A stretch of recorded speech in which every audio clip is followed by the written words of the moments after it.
Well, hi, beautiful lovers. I'm Itaba Elliott right here, and I've got all this wonderful fruit, and I'm just finishing up my meal.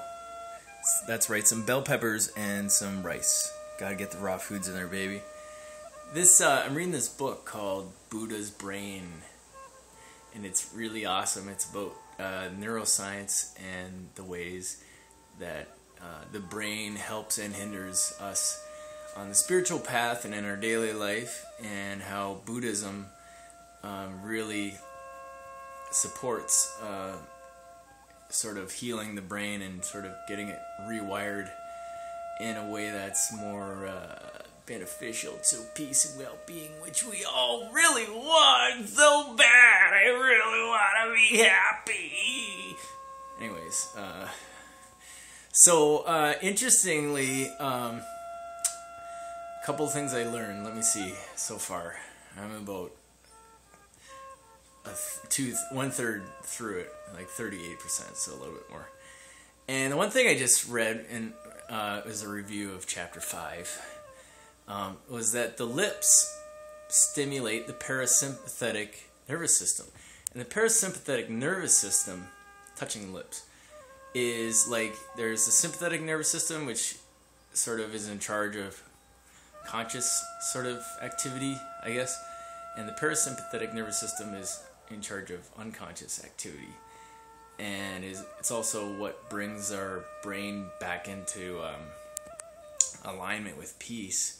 And so you could say that the sympathetic nervous system is kind of like the fight and flight mode of reaction, and it's it's trying to separate itself from the environment and figure out if there are any threats. And the parasympathetic nervous system is kind of, they call it the rest and digest nervous portion of the nervous system, and it's responsible for calming us down and making us more centered and connecting us with the prefrontal cortex, which allows us to make better decisions, more rational decisions, instead of being rash. Rational instead of rash. How about that? And so one of the things, there are things you can do to activate the parasympathetic system so that you'll be more at peace and more holistic brain functioning and just happier overall, which we all want. And one thing is touching your lips. And that's why people like kissing so much. So I'm going to give you a kiss. There you go. And touch your lips for me. And so for real though, you know, everybody loves kissing, you know what I mean? Especially in the beginning of the relationship. Then people start thinking too much, and then they don't want to kiss anymore because they're like, fuck you, you fucking... No. You know, everybody starts thinking about what other people did instead of wanting to connect, and then the kissing stops, man, it's all downhill. Once the kissing stops, it's all downhill, and that's because you're not activating each other's parasympathetic nervous system. So how interesting is that? And the other thing you can do is, the other thing I learned is the inhale increases the sympathetic nervous system, activates it, and the exhale increases the parasympathetic nervous system.